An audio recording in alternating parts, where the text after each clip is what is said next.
نستضيف في هذه الأثناء الكوتش حسين فلقي مدرب فريق حرس الحدود، الفريق الذي استطاع أن ينتصر اليوم والوصول كذلك إلى 9 نقاط كأول فريق يحقق هذا الرقم من بين فرق البطولة المشاركة. كوتش مرحبا بك، مبروك لكم هذا التميز، قبل أن نبارك لكم كذلك التأهل المستحق لدوري الأربعة. الله يبارك فيك، والحمد لله على الفوز والتأهل من المجموعة بالعلامة الكاملة، وهذا ما هو يعني ما ينقص من الفرق اللي معنا في المجموعة أنها ضعيفة، لا الفرق يعني كويسة، بس كنا أجهز منهم في دور المجموعات، وبإذن الله نقدم مستوى أفضل في دور الأربعة بإذن الله.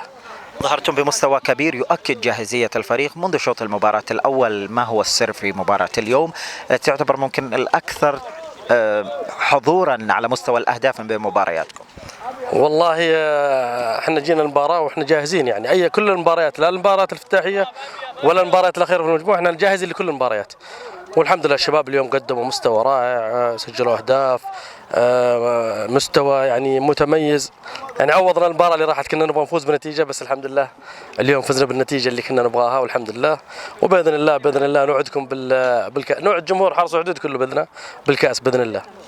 تبقت خطوة واحدة قبل مباراة دوري الأربعة وتصلون إلى الفاينل، ما هي أهم رسالة تريد أن يعيها لاعبي فريق حرس الحدود بعد هذا الوصول المستحق للمرحلة المقبلة؟